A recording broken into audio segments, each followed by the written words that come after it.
There we go. Well, you can pause it. Yeah. Until we start. So, All right, there we go.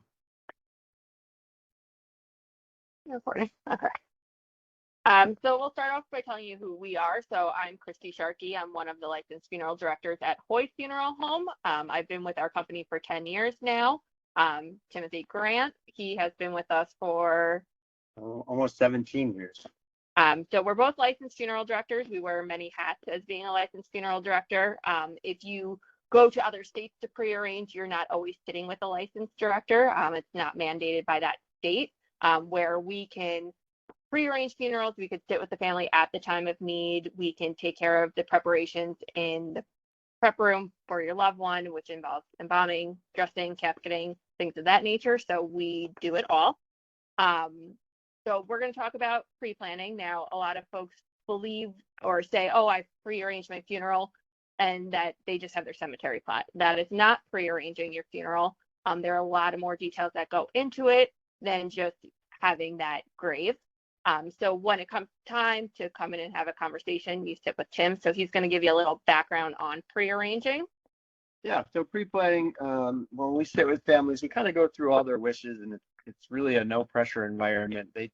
Most of the time, most families who come to us have an idea of their wishes or what they envision their funeral to be, and it can be as simple as, really no services, just kind of bury my body or cremate my body, to as far as an elaborate 2 or 3 day type service.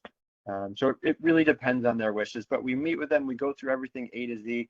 And the idea is that we take the hour or 2 hours, sometimes even a couple of days, to go through everything over the course of a few meetings. And then we create a file on them. So when the day comes, no one in the family has to go out and find any information. They don't have to guess. It's all said and done.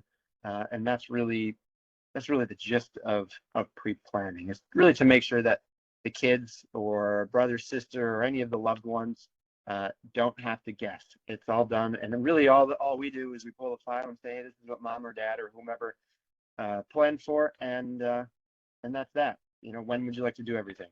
And of course, there's some legal things in the background that we have to take care of, but that's the gist of it.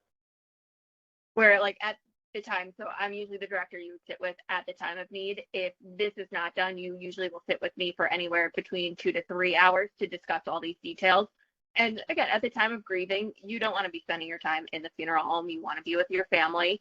But I'm asking you questions from what mom or dad wants to wear. Do we know if it's a cremation or a burial? All the vital statistic information that goes on a death certificate, social security number, parents' names, including the mother's maiden name, a lot of things that children don't know the answers to flowers, to prayer cards, which is all taken care of before if you do pre-arrange. And obviously the cost is going to depend on what is selected. So obviously there's a lot of talk about cremation now. It has become a lot more popular, and a lot of people think it's just because it's less expensive. That is not necessarily true. People are doing cremation and not doing any services. So yes, you're going to be in the $3,000 range versus doing a traditional funeral where you're having wakes and a casket and a vault at the cemetery and church fees, which can go up to $10,000. Again, depending on how many flowers you pick. So it's really no set answer. It's going to be based on what the family wants to do and what they choose. Yeah. And then when you do pre-arrange with us, you do not have to use our funeral home at the time. So we do keep everything in a file. If you do fund your pre-arrangement, it is all done through New York State pre-plan. So the funds do not come to Hoy Funeral Home. They would not be ours. The only way we can access the funds is when you pass, we have to send them a death certificate. It shows it's our funeral home, and then they release the funds. So say again, you pre-arrange with us, kids either don't know about it or do not want to use our funeral home, they can call another funeral home and they can access those funds with a death certificate. Same if they move out of state, they don't have to use us necessarily. We are a corporation, so we do have 2,000 funeral homes around the United States. We are SCI, which is an umbrella of Dignity Memorial. So we can always use another provider and they guarantee our pricing. Do you want to touch on our guarantee of pricing here at the funeral home? Yeah. So our guarantee is when we meet with a family, that comes, we sit down with them, we go through everything. Usually that comes up with the total cost. And that total cost, at least on the funeral home side, all of our services and merchandise, we guarantee those fees. So whether it's 5 years, 10 years, 20 years now, obviously the prices do increase, but that family will not be charged the difference from the day they pre-plan to the day a passing does occur. So not many funeral homes can still do that, but it is something that we offer and can offer right now currently. And we've been doing it probably for the better part of 40 years or so, and I don't see it going away anytime soon. Obviously, there's costs, outside costs such as cemetery costs, clergy fees or church fees, the newspaper fees, some of the crematory fees, death certificate fees. That we don't own those businesses, we can't control their costs, so obviously those costs will go up, every year for the most part. But those are, kind of small, minute details, and usually when the time comes, the interest that some of the accounts earn would offset a lot of that. Do you, now not being familiar with the funeral world, do you have questions for us for pre-arranging? Yeah, we have a few, or I have a few. You kind of touched on it about being out of state. So if it's in a New York State Burial Trust, does it go from New York State to, let's say I live in Tennessee and I pass away there and some of my family want to have services there. Does New York State cut a check to that funeral home, or how does that work? Or Yeah, so every no matter where you pass, every village, town, city has to provide a death certificate, and okay, wherever that person, if they use a funeral home outside of New York, that funeral home just has to simply submit a death certificate to the folks in Albany, and they will wire or send a check, whatever's in the account, to that funeral provider. You have to prove that services have been completed. So, and they're only entitled to what they spend. So if there's more money in the account than what's needed, then the family or whomever would receive a refund check for the difference. and like you said that would help cover, being in a newspaper, extra flowers, whatever additional costs that Yeah, wasn't planned for. we try to make sure that we include everything, so there's no surprises. Because that's the last thing a family wants, is surprises when the day comes, and so for the most part, just about everything is taken care of, even down to the reception or the party afterwards, flowers. I mean, you name it. We really try to include everything. Stone engraving or a monument that's needed for the cemetery, we go through it all. Yep. So when I set up this, I'm still living and I want to set up this pre-burial trust for my loved ones to take care of everything when I'm gone. Is there, like, on our end, being financial advisors, we have beneficiary designations. So if I set up an account through you to fund my funeral, is there, like, do they use like a trustee? Is it like a trust, or is it a beneficiary that would be in charge if I pass away? Um, so really the purchaser is the beneficiary because the account is for that person. And due to Medicaid regulations, these accounts have to be set up in a way where if that person were to go on to Medicaid, that money is for them, by them. Um, and so no, there's no trustee to speak of, but any power of attorney could, if someone has power of attorney over the beneficiary or the purchaser, they can certainly access those funds should they need to. Maybe touch on the deed form. And if there, like I said earlier, there are some legal items that when we sit down with folks, we don't get into too much legal because, we kind of send that out to the elder care attorneys, but there's one document in New York State that is very, very powerful, and at least on the pre-planning side, we give it to every family, and it's called the New York State Agent to Control Disposition of Remains. It is a New York State document that basically allows the individual to appoint an agent and two successors to handle their funeral arrangements. It has nothing to do with financials or anything. It's just really the point person that the funeral home or the funeral director can speak to. And that is the person that can really arrange the funeral, sign off on all the necessary documents. It's really our go-to person. And we use this in a lot of times where there may be, an individual is still married but separated, or there's a long lost child somewhere, and we need to make sure that the right person is in charge. There's a lot of different scenarios, but at least every family that we meet with, we talk about it to see if they really need it, and we still give them that document. But it's a very important piece to everything that we do, and it really keeps everything, it streamlines everything, and it keeps it simple. For us and the family. So do most people just name like a child to do that? Is that usually like the standard that most people go by if they have kids? Yeah, yeah. Most people have most families, if they have kids, they know who their power of attorney is and their executor is, and usually it's that person. But also Okay. you can name successor agent too. So if that person has passed or is unable to fulfill their duties, mom and dad can name, a plan B and a plan C. So, and it doesn't have to be a family member. It can really be anyone. But yeah, it's a great document, and everyone should do it. Does the trust need to be the full value of the funeral that that person plans? So say if the total cost was No, not at 10,000 and they're going to put 5,000 in, can they do that? all. Yeah, so any money, they can put any money they wish into those accounts. So if the funeral is 10,000 and they only put 5,000 in, they can certainly do that. But we only guarantee the cost if the full amount is in the account when the day comes and they need to use it. Of Okay. course, they can overfund it, but there's also some other scenarios too where some folks have insurance and things like that, and that's kind of when we get into these little if and when type situations. But for the most part, I got to say, in all the years I've been doing this, most folks do take some time to fill up the accounts, but most of the accounts are filled by the time folks pass away. It's usually in like a 5-year window. And again, unfortunately, if something happens to them before they pay it off, the family does have to pay at time of service. So that is the benefit of the family doing it ahead of time, that this family is not responsible for $10,000 all at once.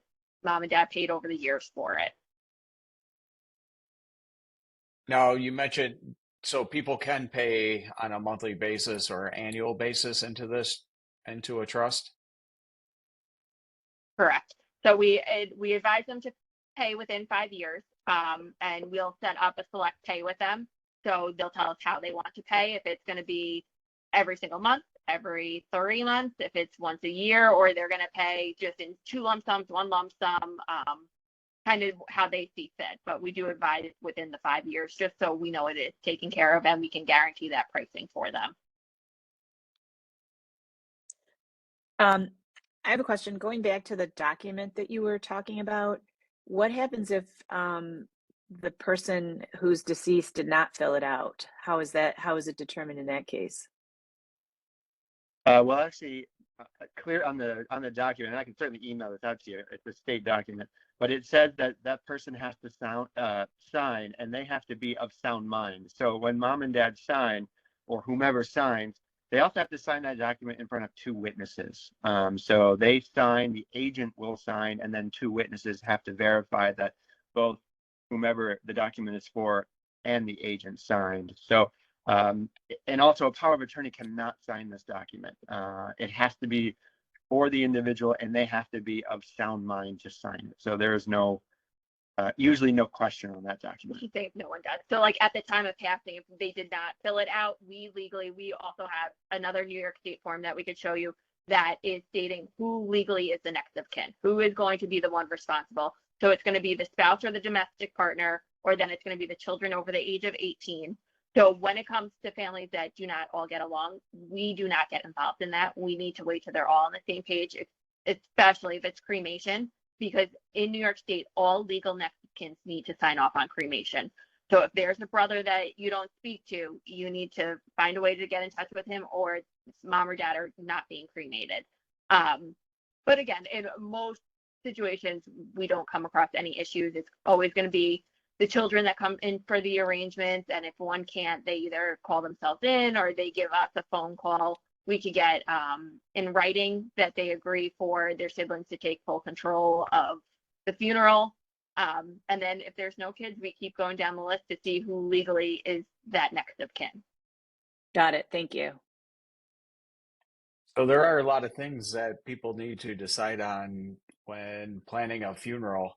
What's the average, if you were to guess off your experience, which you guys have quite amount of time of experience, how many meetings does it take for somebody to say, this is what I want? A great question. It depends how complex or how simple, their arrangements are. I think the most amount of meetings I've ever had would probably be upwards of 10 meetings with a family. They had very, very specific requirements for their funerals, and they really had a lot of details. So it took quite a bit of time. But in most families, 2 meetings maybe. But if there's really not too much to discuss, we usually can get everything done probably in a couple hours. So. And then you could always change it too. So I've had families from 5 years ago call me and say, you know what, we sat down, I said I wanted a burial. Now it's time, I've been talking to my family, I want a cremation. We'll sit down with them and make those notes again for them with those changes. So it's not set in stone what you do. You can always make changes as, again, the world is changing. So we're adjusting to it as well, and we'll make that for you. That's one of the questions I was going to ask. Is it irrevocable? Like once I make that decision, I got to stick to it. So I guess you answered that. I mean, I'm in my late 40s. A lot of my friends are around the same age. Is there any advantage to us in our 40s? I want to say younger, but I feel younger, to doing something like this, or most people wait until, they get ready to retire and this stuff starts popping up? I mean, I would say we do see more younger folks. Actually, just the other day, I met someone that just turned 50, and they had younger children, but they wanted to make sure that if and when they passed, their kids had no questions, or even their parents had no questions, or their siblings had no questions. They just wanted a person to call, and they wanted to make sure that everything was taken care of. But I would say on average, we see folks right around retirement age, maybe a little past retirement age, because it can be quite an expense. And usually that's the time folks take care of things. And of course, we have folks that wait till later in life, and when near the end. But the earlier the better, especially with funeral homes that guarantee their costs. You can't beat it. So. Well, yeah, hopefully I live a long life, and in my 60s, if we experience these inflationary periods, it will be a lot more expensive, I guess. Um, Now, we were at your location there on Seneca Street, Hoy Funeral Home on Seneca Street, and you guys have a nice little sitting area um, downstairs. Christy, I forgot what you guys actually called it. But is that available to all people that use the funeral home? And is that kind of, having specialized areas where family can go? Is that kind of a trend that you're seeing? Because I think I did a tour years ago and that wasn't there. Yeah, so we actually just built our catering room about 2 years ago. But it's past about, I want to say now, 7 years ago, we could have food in the funeral home, approximately 7 years ago. But there are still some laws with that. So you cannot have any food or beverage if a body is laid out in a casket. So some funeral homes, you'll see they just make a smaller little makeshift area for you to be able to have a cup of coffee. But we did really want to follow those rules, so we made a completely separate area for families to go. It also is a very nice thing for families that are just overwhelmed and need a break and need to just go sit down and have some water. It's a long day for them. We do have families come in an hour before the public viewing time. So again, they're usually here for about 5 to 6 hours. So being able to offer them food also really does help. Most people are not doing a dinner after a visitation that ends at 8 or 9 o'clock p.m. Right. Same with morning of. Here they can have some pastries out. We work with a couple catering companies in the area. We are not allowed to we can have hot food, but you can't keep it hot. So that is also a law. So we can't have sternos or anything like that going. So a lot of people bring in Wegman subs and things of that nature to have down there. We also cannot have alcohol. But it is just a nice area for families to gather and make it a little bit more personalized as well. We do round tables. So we believe that as you're sitting around the kitchen table sharing stories, we want everyone to look at each other, not look at each other's back.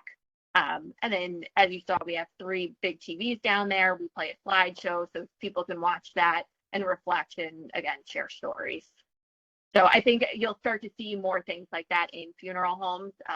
Again, with being a corporation, we do have the resources to make that happen in all our funeral homes. But in other funeral homes, you'll just see kind of in a makeshift room that they'll put out cookies and coffee for folks. Cool. Does anyone else have any questions? Kevin, Jeff, Nope, Juliana, you I got anything? think that covered it. Thank you very much. No questions for me. Excuse me, I have a question. I came in at the latter part of the meeting, and if I heard correctly, and I want to be corrected on this, you said something about a power of attorney and having an agent in your power of attorney to take care of your funeral needs, correct? Was that right? No. So those are 2 separate legal documents. You have the power of attorney for the Right. individual, and then it's another document called the New York State agent to control disposition of remains. So if you are a power Okay, of that's- attorney and it's Yes, power of that's what I attorney. missed. Okay. Yeah. I'm with you. I was a little confused because with the power of attorney, as you well know, when the person's dead, it's not effective anymore. Yeah. So, So yeah. 2 different, Okay. send you some PowerPoints of other seminars we've done and just kind of go into the history of Right. pre-planning and all of that. Right. Okay. I missed that one part. All right. Thank you. Appreciate it. You're welcome. Now, I believe I do have one last question on the whole trust thing. Can somebody, after say they start at the 5-year guarantee and they say, you know what, I don't want it anymore. I just want my money back. Can they get it back? So there's a refund form. They just call us. We help them fill it out. They send it and they'll get the money back. Even at any given point, if they need $1,000 out of it, they need their roof redone and they're like, you know what, I'm hurting. I need to take money from it. You can take money out of it. But if you start to take all your money out, it is going to void the guarantee, but it is your money at the end of the day. It does not come to the funeral home. It is yours. The only way it's going to be stuck and has to be safe in there is if they go to Medicaid. That's when, again, we'd have to go through that with the family. Right. And it is a good Medicaid planning tool. A lot of attorneys recommend it, especially for their high net worth clients, prepay the burial because of the exemptions that New York State allows with that. Well, thank you guys very much.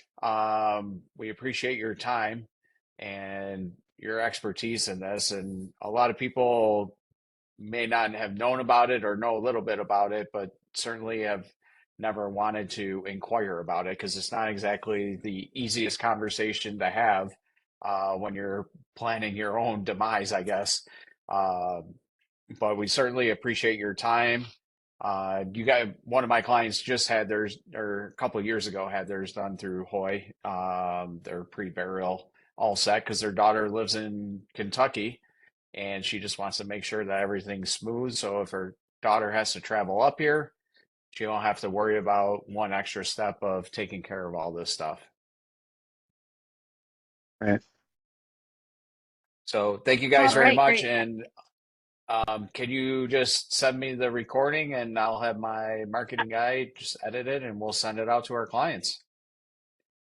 Perfect. Yeah. And then I'll send you the forms as well so you guys could see that and we'll be all set. Awesome. Thank you very much. We appreciate your time. Thanks for your time. Thanks. Thank you. Bye. Bye.